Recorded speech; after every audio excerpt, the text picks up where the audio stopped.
Olá e seja muito bem-vindo ao Cena Pós-Créditos, eu sou o João e hoje nós vamos falar sobre o novo filme de Ari Aster, um diretor que eu adorei Hereditário, amei Midsommar e que é distribuído pela queridinha do público, a A24. Bo Tem Medo, ou Bo is Afraid, é um filme surrealista com elementos de comédia, drama e terror, dirigido por Ari Aster, lançado em 2023. O filme é estrelado por Joaquin Phoenix, Patti LuPone, Nathan Lane e Amy Ryan. O homem paranoico embarca em uma odisseia épica para voltar para casa e encontrar sua mãe. Com uma pegada totalmente diferente das últimas obras do diretor e inspirado pelo seu curta Bo, de 2011, que eu assisti antes de gravar esse vídeo, depois de ver o filme, e acho que o curta é um pouco melhor, o Ari Aster vai trazer uma perspectiva totalmente diferente para o seu cinema.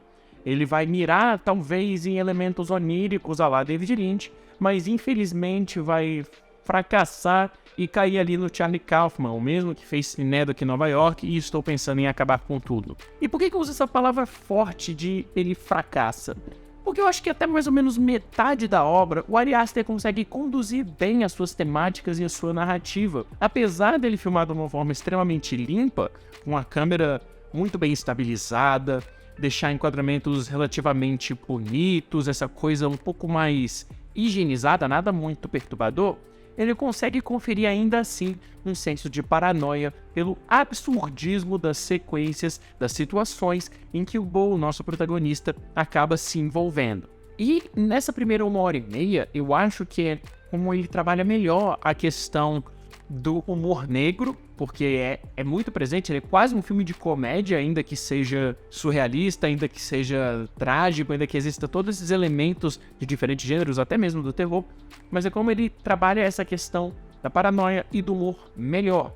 É como ele parece estar mais à vontade com os personagens e com as suas temáticas. Acontece que a partir de determinado momento, o Ari Aster simplesmente enlouqueceu, e o filme se torna uma piração maluca, um absurdo sem pé nem cabeça. E por que isso é ruim, já que é absurdo? Não é pra ter pé nem cabeça, não é pra ser realista. Não é pra ser realista.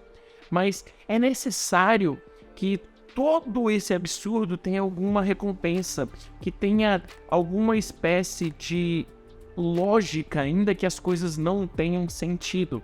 E me parece que chega num ponto que o Ari Aster ele quer apenas chocar. Ele quer chocar, ele quer criar coisas incômodas, não pela forma como ele filma novamente, o que me deixa um pouco incomodado. Tem uma sequência que, assim, mais pro final ele até retoma alguns elementos de horror, como especialmente uma cena que acontece no sótão de uma casa que o personagem visita.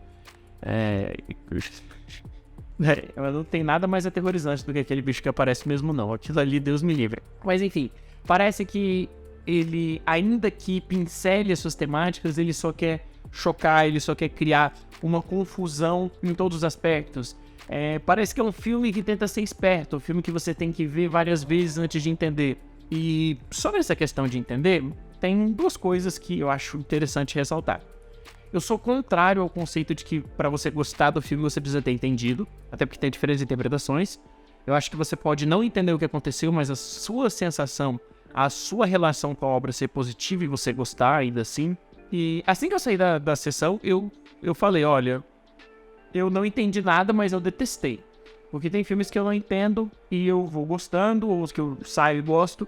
E à medida que o tempo passou, eu fui refletindo, fui analisando algumas metáforas e um pouco a opinião de outras pessoas. Eu cheguei à conclusão de que eu entendi algumas coisas e eu continuo detestando. Eu continuo achando que esse filme é deplorável.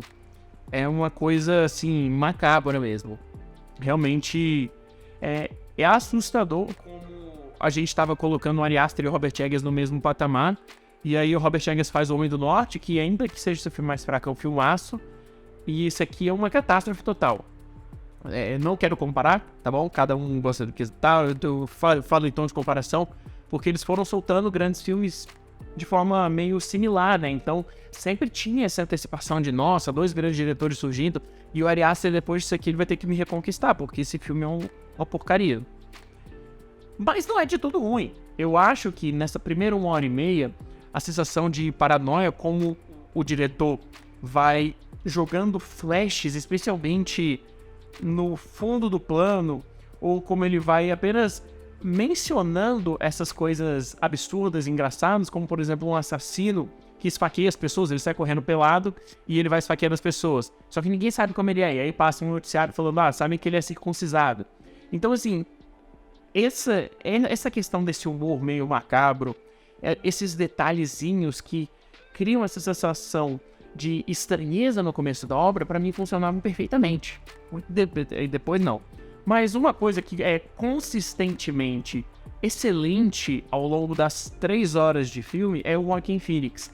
Eu acho que ele traz, sim, uma vulnerabilidade de um covarde, porque o Bo é um covarde, e isso, inclusive, faz parte de toda a catarse final, de toda a catarse do arco desse personagem, é justamente ele não conseguir sair, né, da sombra da mãe dele, da forma como ele tem uma repulsa a tudo que ela coibiu, na forma como ele cresceu, essa coisa desse...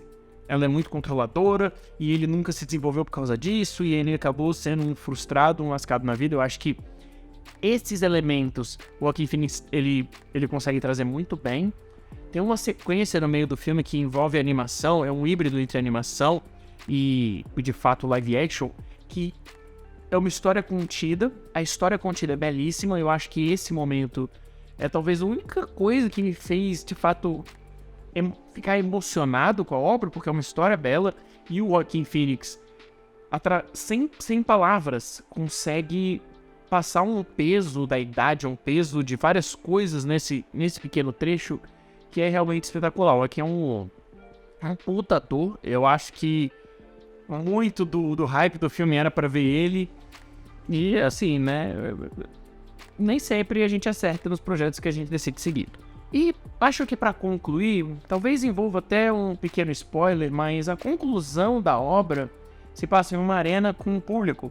E me pareceu pretensioso a forma como o Ari Aster termina e deixa os créditos rolando, com o público indo embora pouco a pouco, a galera sem falar nada, meio horrorizada com o que viu, da mesma forma como a gente tá saindo, né? E eu acho pretensioso também.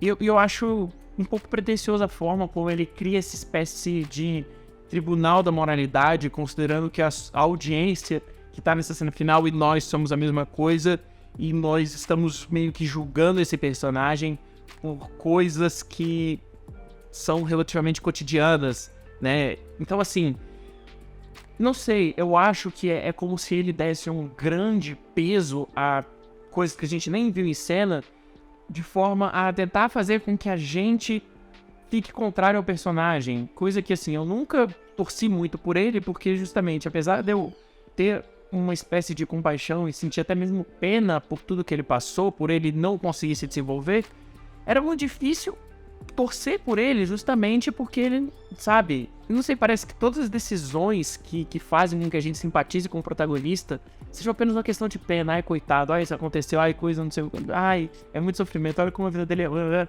Então parece uma coisa meio... Eu acho que não existe uma palavra muito melhor, mas é um filme meio masturbatório do Ari Aster, sabe? Como se ele estivesse se colocando num patamar de gênio, pra no final você ter essa conclusão em que ele vai prever a reação da audiência. Só que não, na verdade é só desconforto, é só incômodo. Eu não acho que ele consiga de fato fazer um filme aqui com um pé e cabeça. E mesmo sendo surrealista, não tem nem o pé no lugar da cabeça, nem nada. É simplesmente um avulso de cenas com uma performance excepcional do Joaquin Phoenix e momentos muito bons, momentos muito engraçados, sem nenhum tipo de coisa que una esses bons momentos. Tem muito mais coisa que eu não gostei do que eu gostei. E até talvez, se eu fosse rever o filme daqui a um tempo, rever várias vezes e tal. Mas não, eu não quero nunca mais chegar perto desse filme, porque é simplesmente Deus me livre. Mas é isso. É um filme que teve uma reação forte na crítica, ele tá dividindo bastantes pessoas. Forte do meu lado, porque eu detestei, né? Apesar de pequenas coisinhas, não deu pra mim. Mas e você? Você ficou curioso para ver? Você já assistiu? Você concorda comigo? Você discorda de mim? Se você tava pensando em ver, veio aqui, viu esse vídeo e falou, caraca, não vou ver porque ele falou aquilo, não leve isso em consideração, tá? Eu acho que vale a pena, de certa forma, pelo teu odiado do filme. Eu acho que você tem que criar a sua própria relação com a obra e vida que segue. Mas deixe sua opinião nos comentários se você gostou do que viu e quer mais conteúdo sobre cinema, com críticas, vídeos, insights e recomendações. Curta o vídeo, se inscreva no canal e segue a gente nas nossas redes sociais, tem o link na descrição também. Muito obrigado, até a próxima e falou!